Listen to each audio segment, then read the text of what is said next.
here tonight. I do want to speak about 1926, partly because you've probably had quite a lot of discussion about the strikes that are happening at the moment in Britain. But I also want to recognise that history becomes a place of debate when you have social crisis in society. And the more strikes we have in Britain, the more demonstrations, more protests we have, the more sense that there is a real class struggle happening, the more that what happened in the past becomes something that's fought over now.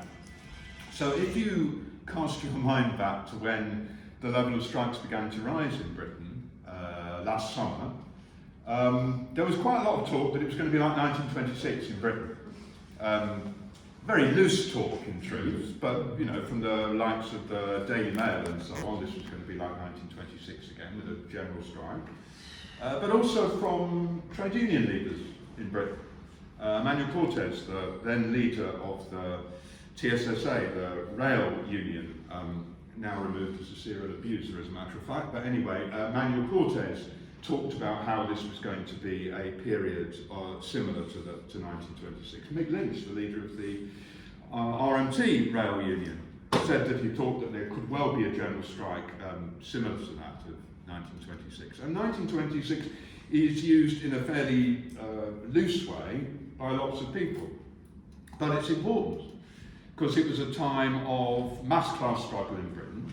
It demonstrates that although the British are often relegated to the realm of those who never do things that are exciting, unlike the French and so on, there was a period of very high class struggle. It's the only period when there's really been an extended general strike of that sort.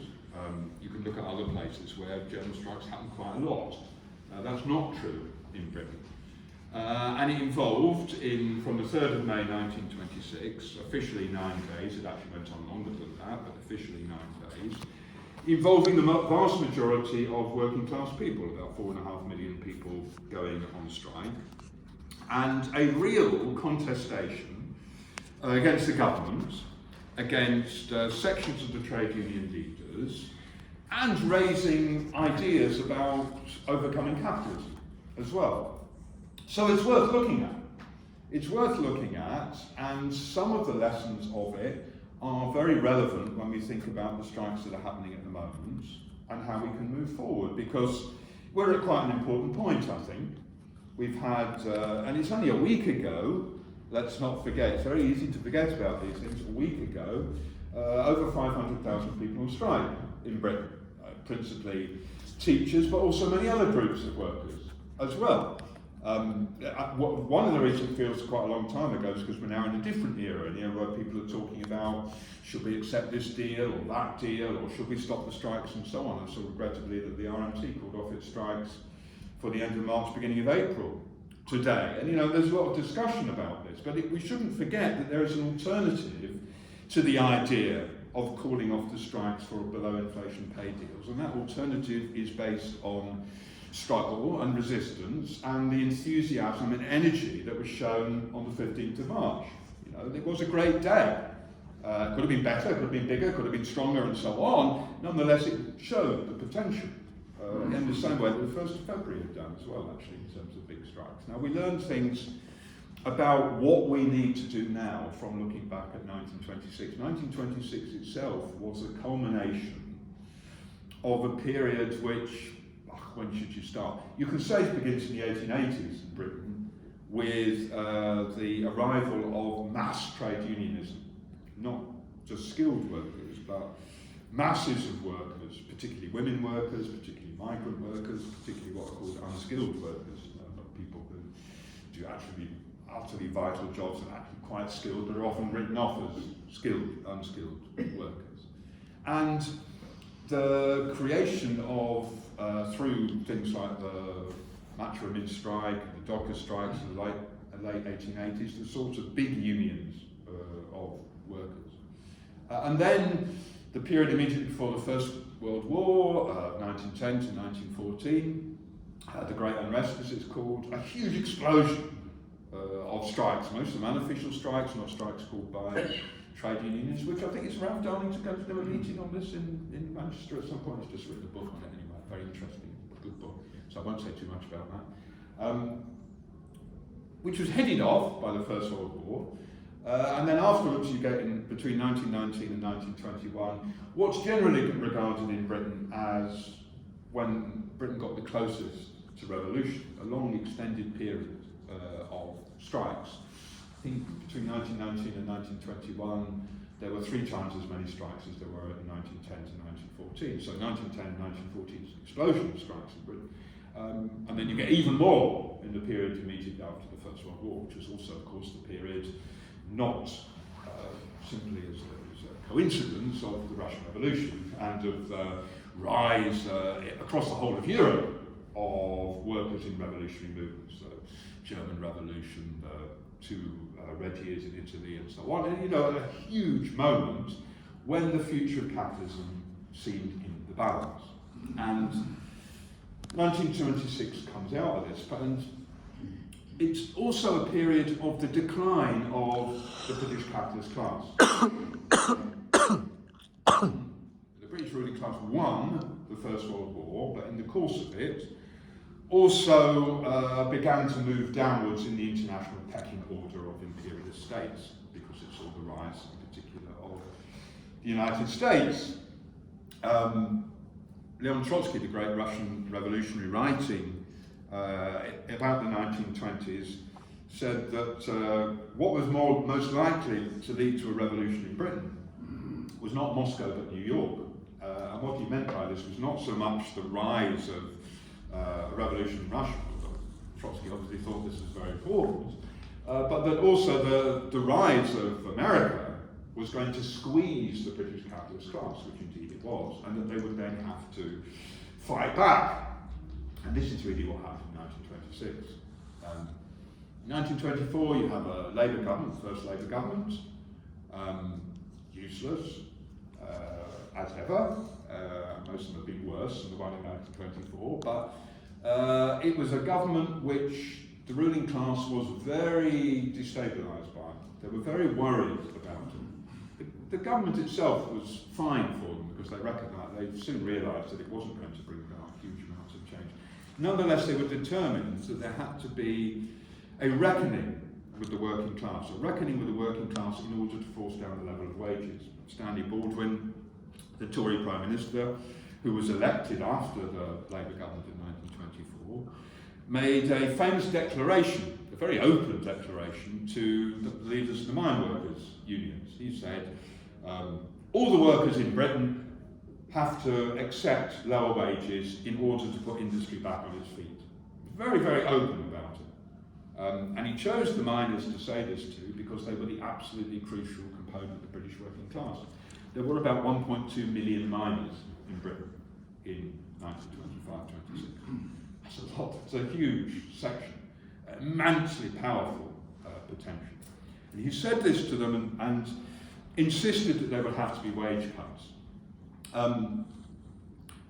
The unions at that point said, we're not going to accept it. We're not going to accept these wage cuts. And more importantly, when the miners refused the wage cuts, other unions in transport and on the rail and sections of engineering said that if the miners went on strike, they would stop all the movement of coal and would make sure that the miners won.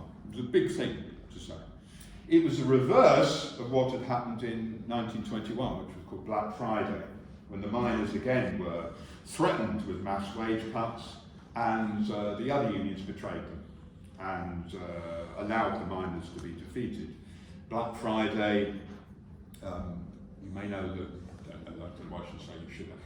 The Welsh poet Idris Davies, himself who was a miner, wrote a famous poem about Black Friday, which has in it the line, the telephones are ringing and treachery's in the air. The sleek one, the expert in compromise, is bowing down in Whitehall. It's an attack on the trade union bureaucracy. And it was this sense throughout the whole of the British working class that had been a betrayal. And it wasn't going to happen again. And therefore what happened in 1925 was called Red Friday.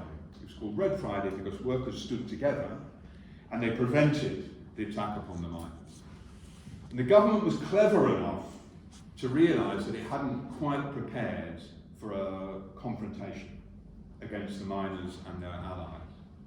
And Baldwin, who was a clever class fighter, withdrew. They gave the mine owners 9 months of the subsidy and said we'll have a royal commission to look at what happens with miners' wages, and they drew back. A decision which was attacked by 2 groups of people, one of which was the right-wing newspapers. Why are we giving in to the workers? This is Bolshevism, this is communism in Britain. The other was the leader of the Labour Party, Ryan MacDonald, who said, why have you given in to the miners? Because this will encourage people who think that you get change through strikes, not through voting and putting people in Parliament. But anyway, Baldwin was cleverer than both of them and said, I'll withdraw for a bit and prepare. And they prepared incredibly carefully. They set up a thing called the Organisation for the Management of Supplies, which had 10 regions in Britain, all of which were organised to have food supplies during a general strike. They recruited over 200,000 people into a special police organisation. They set up links with fascists. There's open discussion amongst the British ruling class when they say the fascisti, because of course fascism was an Italian word, because Mussolini had come to power in 1922 in Italy. It was at the time the word fascisti was used because it was the followers of Mussolini that had open working alongside the fascists to think what they would do. They organised troop movements to make sure that they could put people out. They arranged the Royal Navy to go into various ports for when it would happen, and had everything lined up during the time that the Royal Commission met to talk about miners' wages. The trade unions did nothing. There was lots of talk when Baldwin did his retreat. This is only a pause. Everybody knew it was only a pause. The struggle was coming, the fight was coming. But the trade unions did nothing. There was no real attempt. Despite the fact that the trade union movement was led by people of the left. Much more left-wing than any trade union leader today. Much more left-wing. It was led by people who made speeches about ending capitalism and the need to go beyond simply wage struggles. Let me just use one example by a man called Alf Purcell, who was the chair of the Trade Union Congress, the Union Federation. A similar position to Paul Novak, I suppose, now. But Purcell made rather different speeches. Here he is in 1924. Workers must organise specifically and universally in direct opposition to capitalism and its political methods. They must so organise as to be able, when the war drum sounds, to silence capitalism forever. Now that's not quite the message you get from the TUC leadership. Now, but Purcell wasn't on his own. There was a whole number of these people who were in the leadership of the trade unions. A.J. Cook, the miners' leader, who was come from rank and file militancy, he was part of a left-wing organisation inside the miners' organisation and more generally. Alonzo Swales, the engineers' leader, George Hicks, the building workers' leader, and all of them had class struggle credentials. They talked about ending capitalism, and they had links to the Communist Party. The Communist Party, which had been formed in 1921 in Britain, to replicate what had happened in 1917 in Russia. An avowedly open revolutionary organisation. And they all had links to it. They'd either been members of it or they worked alongside it. And they used the sorts of rhetoric that communists talked about. These were the people in the leadership of the TUC. And it's quite hard to imagine, isn't it? A big class struggle is coming, and the people on your side are not the sort of rotten right-wing centre elements that we have to put up with most of the time. They're people who talk about revolution. And this was the situation that when the crisis came in May of 1926. In 1926, the coal owners gave 2 weeks' notice to their workforce. That in 2 weeks' time, we're going to end your contracts and we're going to cut your wages. Huge amounts, huge cuts in wages. The TUC, its right-wing leadership in the first instance, tried to do deals with the government. They said, all right, we'll accept it, we'll accept some pay cuts, but not quite as much as you want. They tried desperately to get a deal with the government. The government refused it. The government wanted a fight.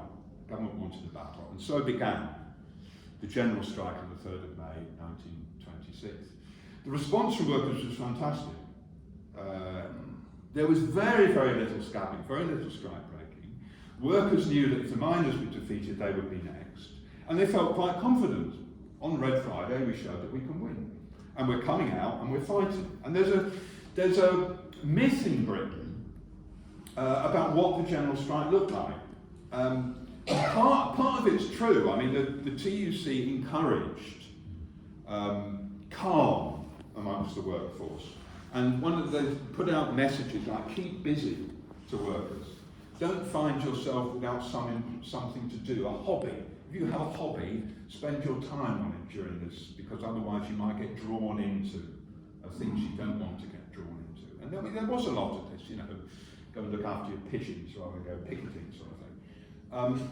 And there were football matches, famously, between cops and strikers, which the strikers won 2-1, but that wasn't quite enough to win. And these things did happen. Of course they happened. But it's a bit of a myth that this is what the general strike looked like. This book, if you get hold of it,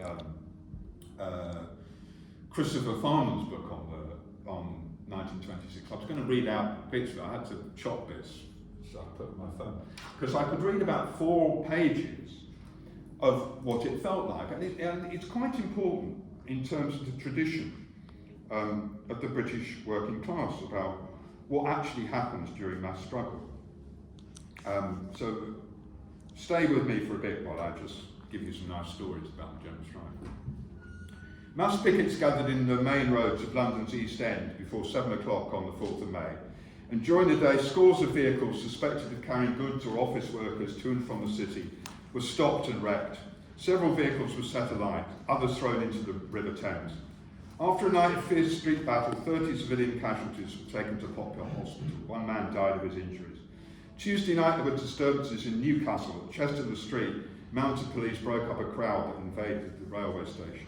On Wednesday there were further baton charges in Poplar and Canning Town, violent clashes around the Blackwall Tunnel. Cars were smashed and set alight. In Hammersmith, 7 buses were wrecked. Strikers and fascists fought a pitched battle. Police made numerous arrests. Attacks on trams and buses led to sporadic clashes in Leeds, Nottingham, Manchester, Stoke, Liverpool, Glasgow and Edinburgh. In Sheffield, 4 men were charged with unauthorised possession of a machine gun. On Thursday there were more clashes in the East End. The Elephant and Castle mounted police broke up an angry crowd after a bus trying to dodge strike pickets crashed into a man, killing him.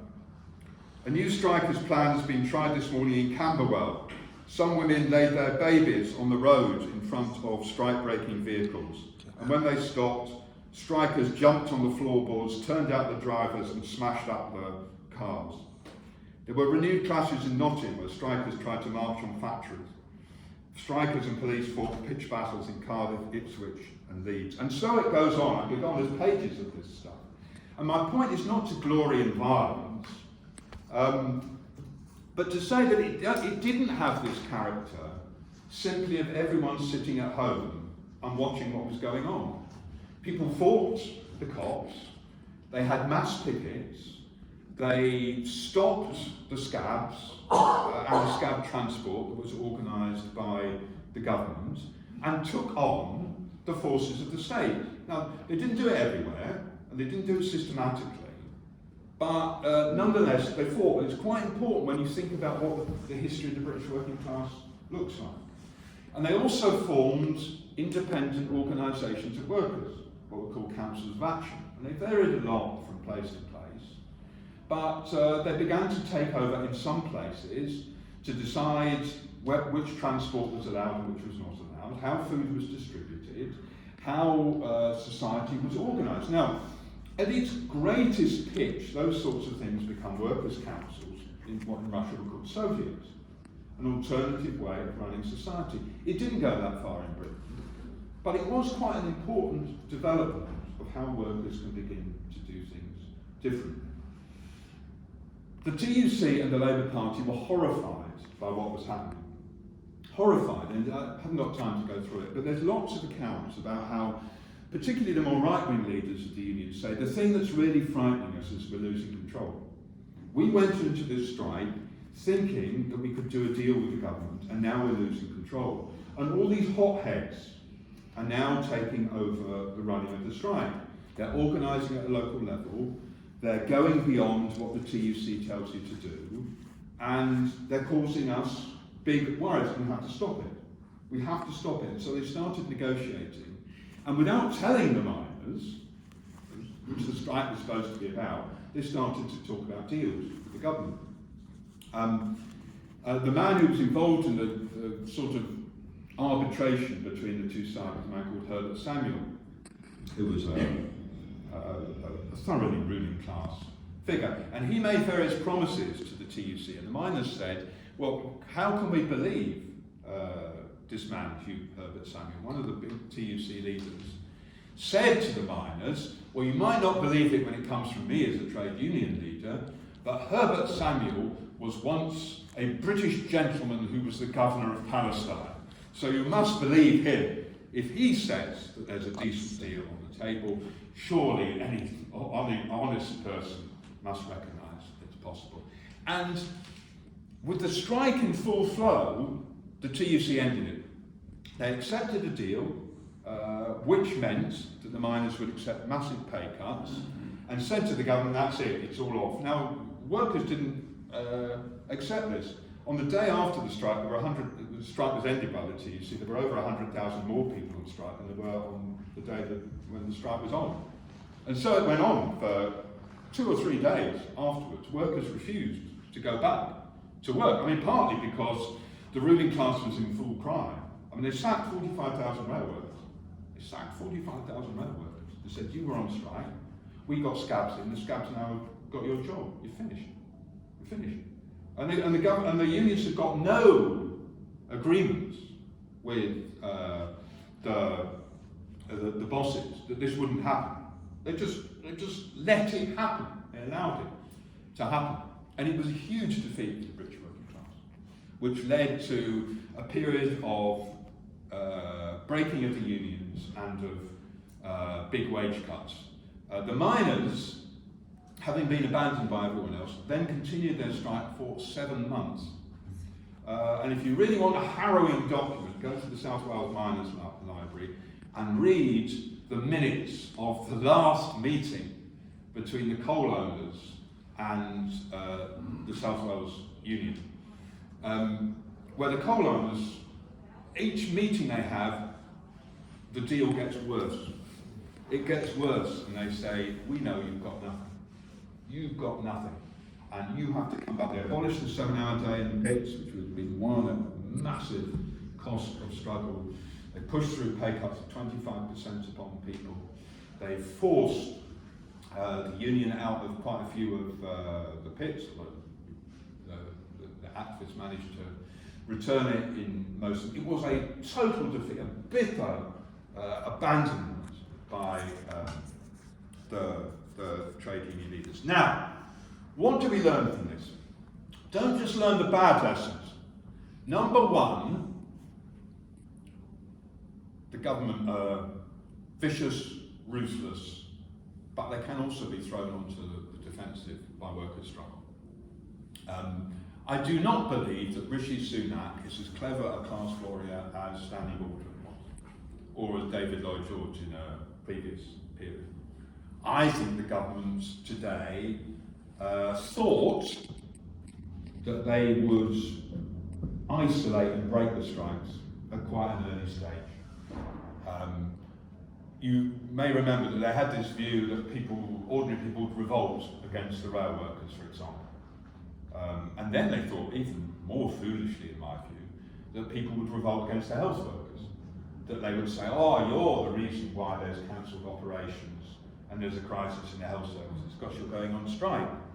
I'm sorry, the vast majority of people understood that the health crisis actually happened when people weren't on strike as well as when they were on strike, and felt immense sympathy for the health workers. And they failed in that. And the government, which I think believed that it could break the strikes, that now is in a different period when it's trying to do deals with people. And instead of smashing them up, they will try and get workers to accept much, much lower levels of pay, less than inflation. I don't know if you saw the new figures. Inflation went up again today, according to the official figures.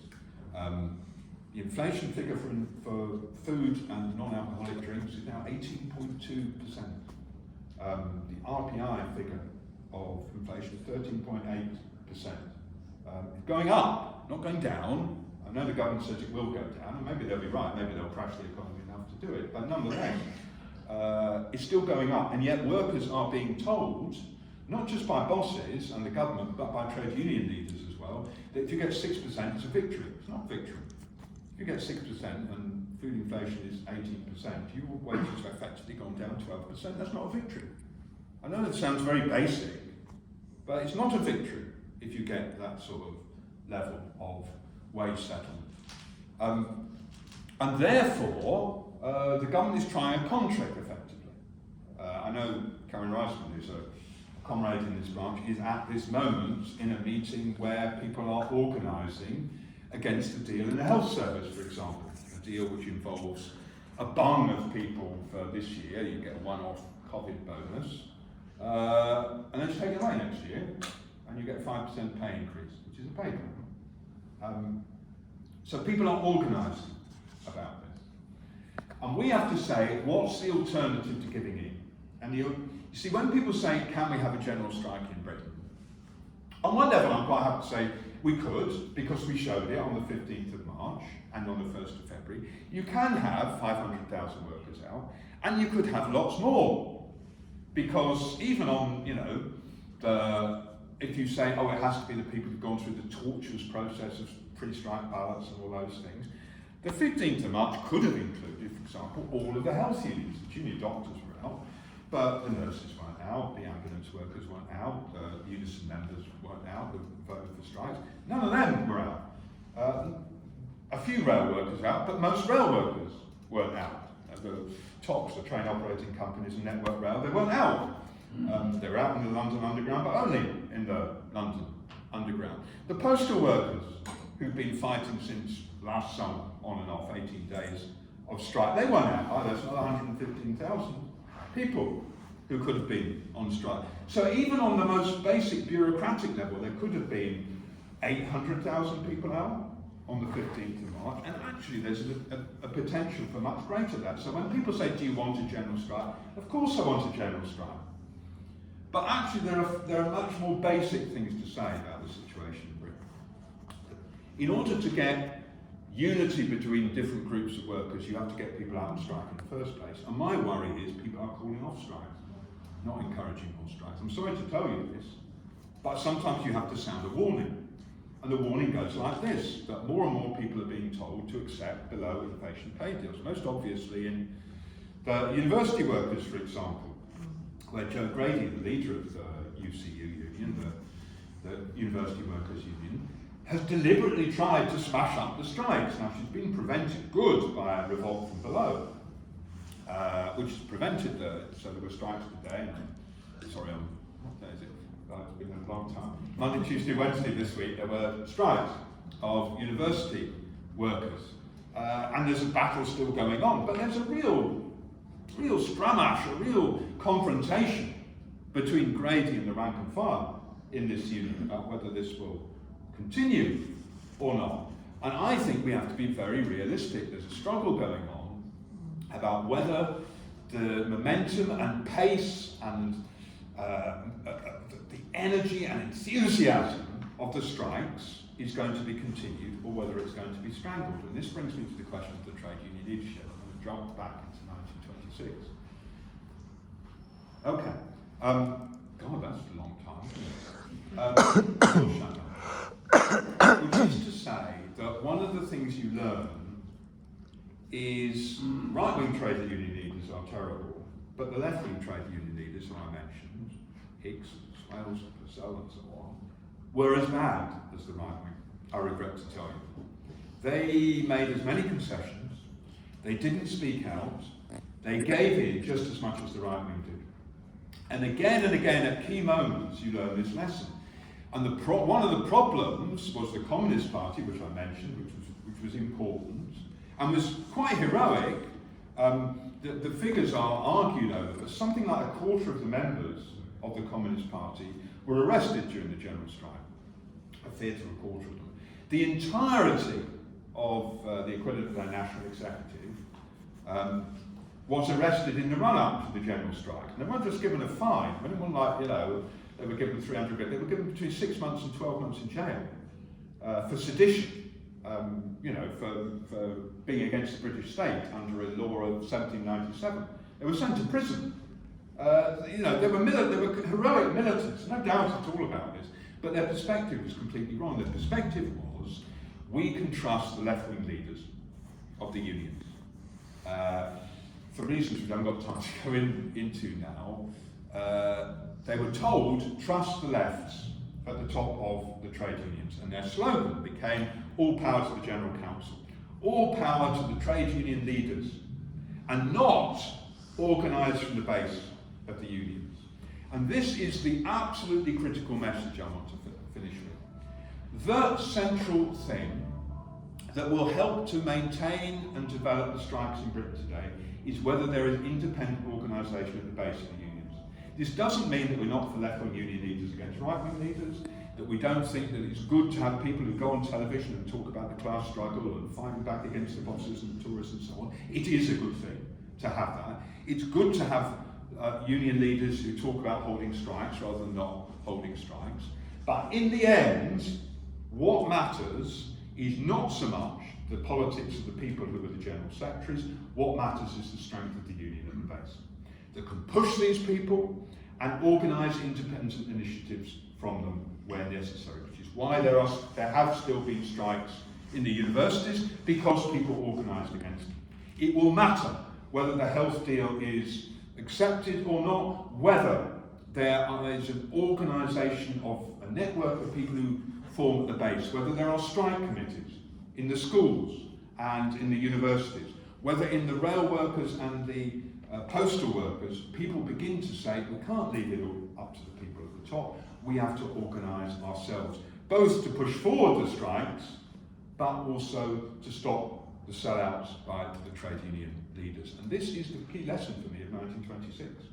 At a much higher pitch, and it's also, and don't get me started on this because I'm going for another half hour, the lesson is coming from France at the moment. You can have 3.5 million people on the streets on the 7th of March, fantastic.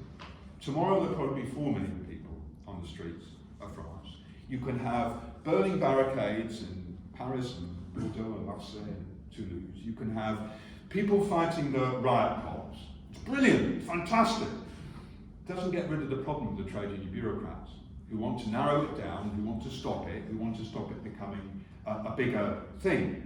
And again, the struggle will be that there's networks of people who organise at the base to bring it to success. And that's the lesson of 1926. It's the lesson of the strikes of 22-23 in Britain. It's the lesson of what's happening in France at the moment. It is one that we need to absorb and think seriously how, as activists and revolutionaries, we make sure that we learn the best bits of 1926, not the bits that ended up with the defeat of our class.